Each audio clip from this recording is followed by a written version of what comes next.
that the money that I gave was 500 CDs, not dollars.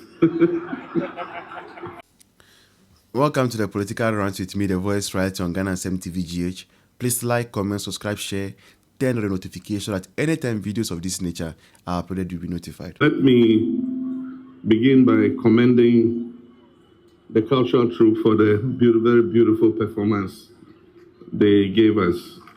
And to put on record that the money that I gave was 500 CDs,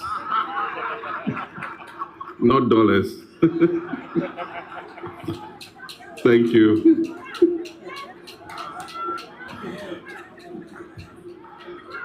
Obuade Noche, King Professor Odaifio Welenche III, my friend and president of the Greater Accra. This is our career. It is because of this. Kukumenu, that wabatam is Kebia Mano de Cosidai, Untum Banabra. Into the Pebia, Obacasetia. Tisia lights now on to Minjinado, Kukumen on Fano, after all, why an age with this common. The Mexican also, and this is supported to be a winning, about the Chanka can't come when you be. We are the rest, they don't care. For Makoto generator.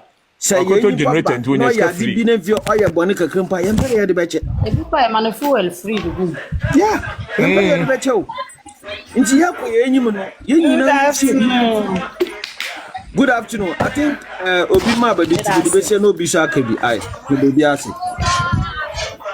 All right, Presido, yeah, that's a Farida Yankwe. Ah, you may free me, the one by my free Messaba. Why? All right. Farida Yanko. You mean the Manuel, like seriously. You be bad now, why? You be bad now. I did some mom. Yeah, you program now, you be bad now. Yes, I be grab back. Me dream, some now. I am me baby. I am my dream, baby. My cousin, my sister, and put them my bread. Obibesi, you go explain tire. I then a party back. Ye chiche ye musa. Aden na yentumi ya no baako. Yesi ubu wo ye prayer baako na ubu a ebu. But wo kabom na ubu a embu. Aden na ye yi no baako na ye bubu ni sa. Aden. Me mabre okukudu mabre. In fact, I'm beginning to lose hope. Don't lose hope. Because I'm going to say, your friend is saying, Mr. Marcus Kayen, Bakuye Dean, Bakuye Jantino. Always, Nyoye Jano wants to take advantage of Nyoye Dean. Abanisa so and yanka, well, a Jani, Monsieur Dear, and Kaye, perfect match. Wohu yan to me nko fa nsuo fa basis baby enye and yan to me fa eja so fa en kambom enye e wo se ba ko ye nsuo na ba ko ye eja ba ko ye hia na ya san nsuo de egu ba ko so aden party ba ko afa po de mu ma NDC fompo na editect ni aye MPP for wo se ye ma ye party no why aden ena mpanifo mumma munkama adwene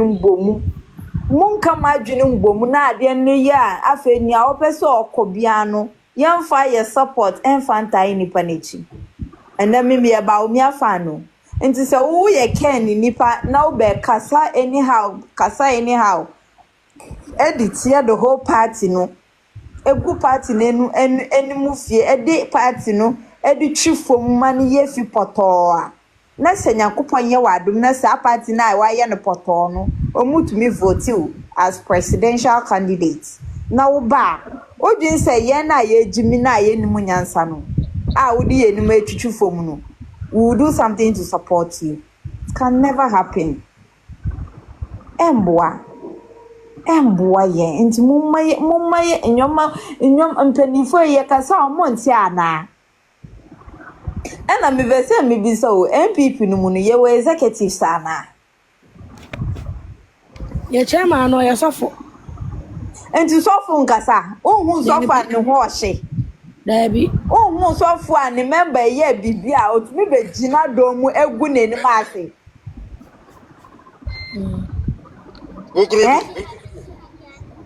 Ukurudu. So for we do the sanction dem refem. DK fire ye tie o. Mese.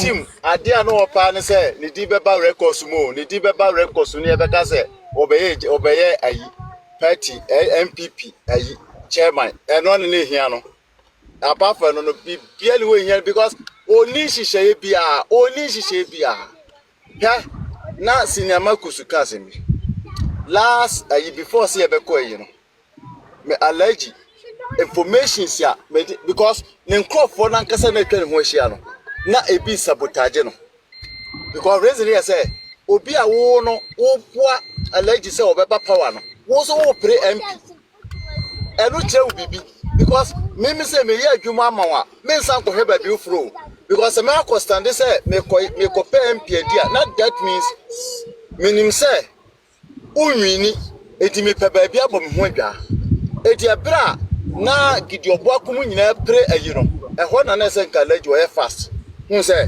nkofo wa momo because obi a wo beboa me ama ma be wini na me de wasi ba bie no wo say wo ko pa yi dia e che say adwe be na de be ye adwuma ma me ma to ka wo mfa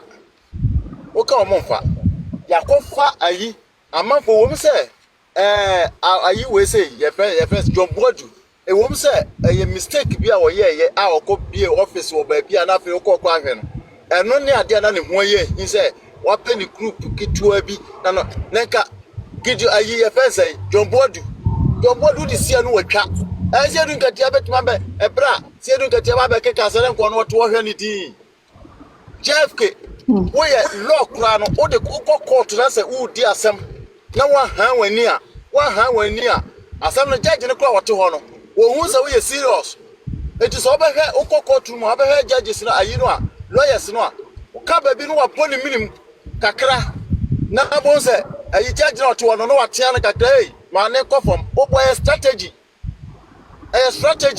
aye yusuo but obi te say allergy o person bie fine but nipa na ne ko no on person bie na no wini sika odi akoma ayi executive do mampon awo shase a wo ye me say Kukurudu say me the videos bi brewa obeka che sese nipa hu enkofo a okoma omu sika mo koye campaign pa NDC for san nkofo na akon ho se o makoy t-shirt ama no ono mo de ne baba na ye to no na JFK mo bebo ya no ai ma obi ankasa ma obi anfa obi a picture me say me de meye me efi na kwe me be chance me be post me be campaign omo fa me wo so JFK ni team omo fa me wo so na me nche omu bibi kitua bi mo mu say sika na Kennedy atuatu ama omo nti omo aka omo na otum no omo ntimi nka na sem no woni nam e ye campaign fojo ohun na sorry that asole no wo ye ho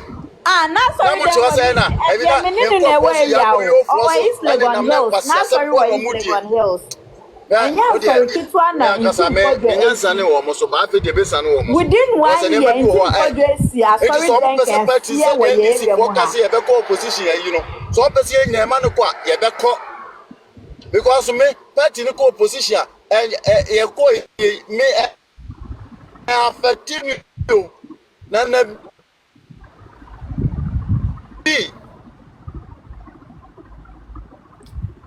me ba network na